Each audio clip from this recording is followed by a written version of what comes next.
On Mining Corner this week, we explore the topic, mining licensing in Zambia. If you are either a local or foreign investor interested to invest in this sector, this is definitely your program. My name is Samuel Mechishi. Coming up, the Director of Mining Cadastre from the Ministry of Mines and Minerals Development will explore further this particular topic to explain how you can get a license either as an artisanal, small scale, or indeed large scale miner. There you are. We are happy to have you joining us on Mining Corner, courtesy of ZCCMIH. And thank you indeed for always making time to be a part of this program. Mining, well, quite a large sector in the Zambian economy, and getting a license is one thing that everyone obviously out there is interested in. Mr. Samuel Mango is mining director, mining cadastre in the sector, and he's going to try and help us understand what goes into getting a license. Mr. Mango, good to have you on the program. Thank you. Great. First and foremost, just explain to us the categories of mining in Zambia. We understand artisanal, small scale, large scale. Is there any other in between? Thank you very much, moderator. The Ministry of Mines recognize the diverse nature of participants in the sector, broadly put as a small scale and large scale. Okay. And because of that, over the years, we have enacted the Mines and Minerals Act according to the needs of each category. And out of that, under the Mines and Minerals Act, we've got various types of licenses. For instance, under the large-scale side, we've got what is called the large-scale exploration and the large-scale mining. And we've got a mid-tier type, which is called small-scale. We've got the small-scale exploration and the small-scale mining. I love it. Yes. And thank you so much for breaking it down and clearly explaining these varying categories. Yes. Now, with that in mind, how does the ministry then ensure that the different categories of licenses, such as the exploration, the artisanal, and large-scale mining, adequately addresses the varying needs of investors and local miners? Yeah. For instance, our most delicate player in the sector are our local people. We have deliberately made a lower type of license called artisanal. So an artisanal is the lowest form of license. Okay. Each category requires certain levels of investment, first of all, and even a certain type of machinery. The large-scale sector, you need capital-intensive machinery, huge machinery, which costs millions of dollars or millions of kwacha. And the mid-tier is a mid-tier, but for an artisanal type, you can either use a pick and shovel. Okay. So I was going to ask to say, what sort of activities do these at this level, since they are the smallest, what sort of activities in mining do they use? Yeah, for sure. So it's a shovel and a pick. And a pick for artisanal. At that small scale level. At that small scale, artisanal level. Yes. Okay. Yes. Maybe we'll speak to the interest by those at that level. How much interest have they shown to be part of the players in the mining sector in the country? Actually, the artisanal is a very interesting sector.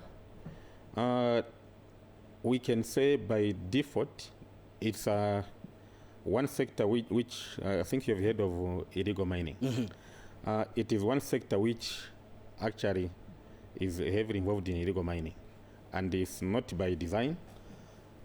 We've got a situation at the moment where someone at a farm or even at a village could be digging a pit latrine, and in the process they discover some interesting stones, which turn out to be minerals.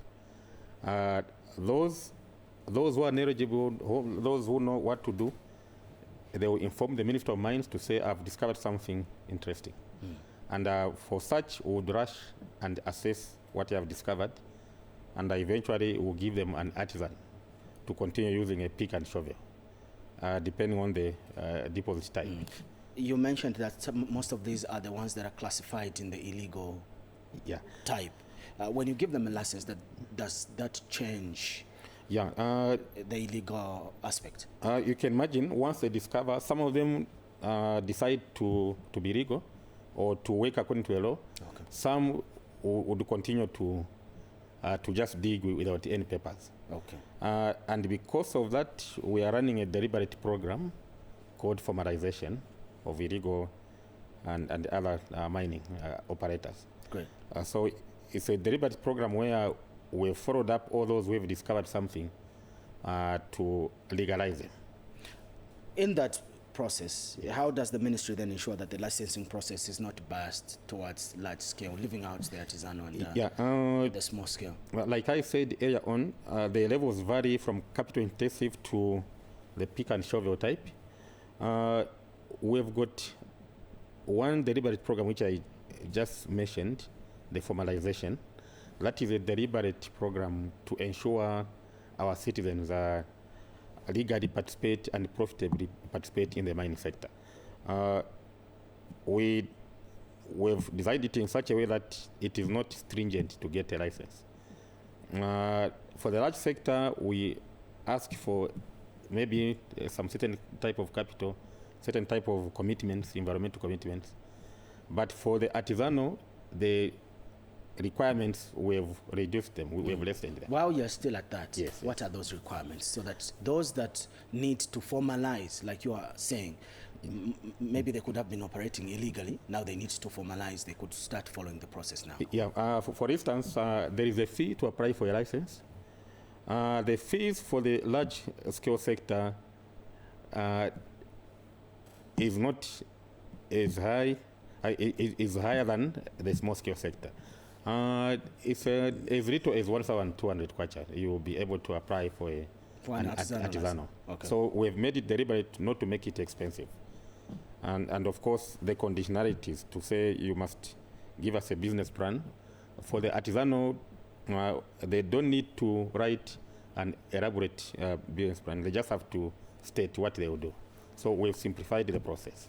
At the moment, as from last year, December, we've gone totally digital. By that, I mean someone can apply for a mining license from their side, from the comfort of their side, and even submit online.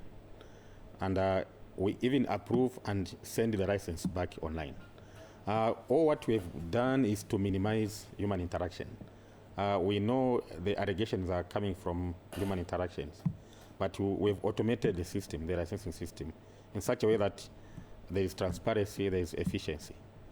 One critical complaint was on how much time a license is issued from time of application. In the past, when we were semi-automatic, we used to take about 280 days to issue a license. At the moment, we are able to issue a license even in 10 days because we have automated. Great improvement. Yes. All the categories have been automated. We've digitized. Even from the comfort of your phone, you are able to apply for a license. It's from December last year. So you go to the Ministry of Mines website? Website and an application portal. Okay. Yes. Great. Yes. Mr. Mango, thank you so much for coming to clarify on this very important topic. Thank you. That's Mr. Samuel Mango, Director Mining Cadastre from the Ministry of Mines and Minerals Development. For now, let's just break off for some mining news in 60 seconds.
Glad you're still with us on Mining Corner, courtesy of ZCCMIH. I'm Samuel Machishi. This time around, we have a conversation with one of the organizations or associations that's key player in the mining sector in the country through their work, and this is the Association of Zambian Mineral Exploration Companies, ASMEC. And from ASMEC, we have Dr. Nick J. Mani.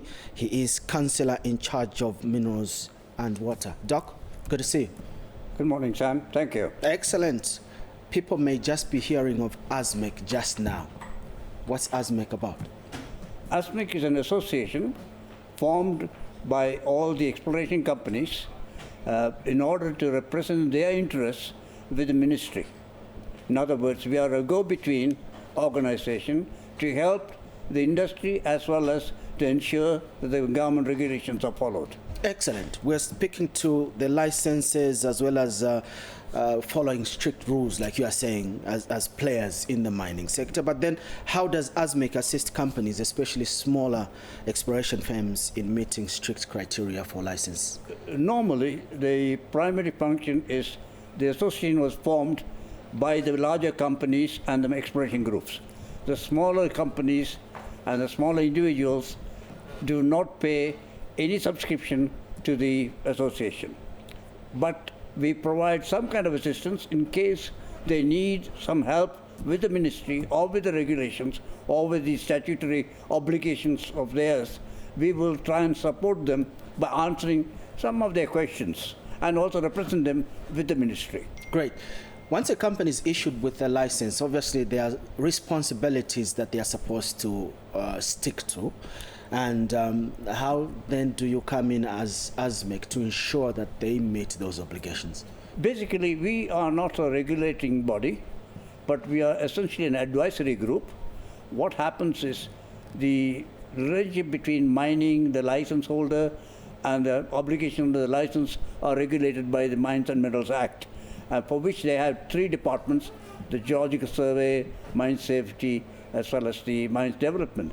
Our role is essentially, if the companies have problems or issues that they're not happy or satisfactory, or there's a serious delay, they will approach us and we will liaise with the government, with the ministry, or with the relevant departments to see whether we can assist. That's where our role is. Great. Already you are speaking to the collaborations that are there Yes. with these agencies, inclusive Yes.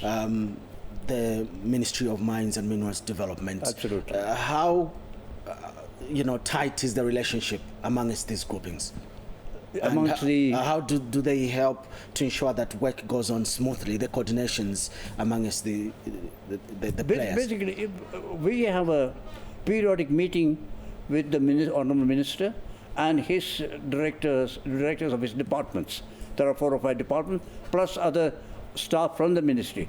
The ASMEC Council meets with the ministry, and we represent any of the problems raised by the companies to the minister. Therefore, we have a direct link with the ministry, and then thereafter we convey the decisions and what has happened to the companies concerned. Let me take you to the licensing process itself. How is that collaboration working to assist in making sure that that process is actually streamlined? As I said, we do not directly get out involved with the license. Okay. Our role is fundamentally, if a license holder does not keep to the required things, we advise them. If they do not keep to the requirements of the Act or the regulation, we tell them, look, you are delaying, you are not performing what you should be, and if you need some assistance in terms of submissions of the reports, they can seek guidance. But we do not charge anybody anything except the membership fee. Great. Does that mean that any person that gets a license from artisanal, small scale, large scale, become a member of ASMEC? I mean, it's the free country. It's an opportunity for everybody. If somebody wants a license, they apply to the ministry, seek a license. The ministry will look at the pros and cons of the application to see whether the candidate is suitable. And if they have any doubts, the ministry could refer them to the relevant departments. And the relevant departments may ask us what our thoughts are. But we do not directly involve ourselves unless we are asked. I don't know if you're able to respond to how the membership is like, how impressed are you with the membership in ASMEC? The bigger companies, the larger groups like the First Quantum, no, 2 or 3 companies pay $10,000. Others pay $1,000. The smaller companies do not pay anything. Okay. There's also individual members. Individual members pay $100 or equivalent of $100 a year. That's a membership fee. But there is no hard and fast rule that those who are in the mining sector should pay. But I wish that was the rule, because it will enable us to provide more assistance and more support. Unfortunately, if I may say, we are not a statutory body. In other words, we are an independent organization. But if we do become a statutory body like the Chamber of Mines, it should help everyone.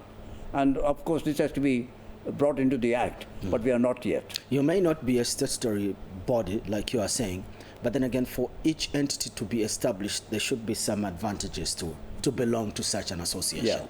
Yeah. And a lot of young people out there that could be wanting to get a license at design or small scale, and obviously the large scale, they should be looking forward to joining ASMEC, looking at certain incentives that they could get from your organization. What are those key incentives that you give? What has happened in the past and from history, people come to us only when there's a problem, when they start facing issues with the ministry or issues with the obligations. Then they reach us. Or if they have not satisfactorily found what they're looking for, they come to us. And we can't insist that you become a member to help you. So we tend to help. The bigger companies realize our role, our importance, our relevance, so they voluntarily pay the money. But we do not go out of our way to force people to pay anything towards us. So in that sense, our support is essentially when we are asked to give some support. Dr. Nick Money, thank you so much for featuring on Mining Corner. Good to be here, Sam. I'm very happy. Stay tuned for the rest of the program. Let's now take you to Kariba Minerals, because in there we want to check in and have a glimpse of what is happening in the gemstone world. Kariba Mineral Limited is a renowned amethyst producer in Zambia. The mine is one of the oldest and richest amethyst deposits globally, making Zambia a significant player in the gemstone market. With this standard of excellence, Kariba Mineral Amethyst is prized internationally. Virginia Calaba, Sales and Marketing Executive for Kariba Minerals, elaborates on the operations at Kariba Minerals and its uniqueness from other gemstones. Kariba Minerals has been in operations for over 60 years. We are a wholly owned ZCCM-IH subsidiary. We are one of the producers of the finest amethyst in the world. Apart from mining our own amethyst, we also engage in value addition, which is processing not only our amethyst but other colored gemstones that we source ethically into fine jewelry like you have seen right now in the store. Engagement in community support initiatives is pivotal to Kariba Minerals, amplifying its status on the market. We understand that we are part of a community. Our mine is based in Mapatiza in Southern Province. So in the area, there are places like the hospitals, the clinics, the local community. We have a couple of CSR projects that we have been supporting, especially with the clinic. We have a solar-powered pump. We also supply clean water to the army around, the police station, and the clinic itself. Partnerships are key in fostering meaningful development. Kariba Minerals has acquired key partners over the years. We have several partnerships. We have jewelers like City Jeweler, we have Artepak, we have Kumba Smart Vision. We also have what we refer to as contractors, mainly clients that purchase from us for resale as well. We also do a lot of work with Ndola Lapidary Center in Ndola. That's why we send most of our stones actually for processing. We are also opening a store at East Park that to ensure or allow people that are not traveling out of the country be able to access different pieces that we offer, from the bracelets, the neck pieces, the earrings.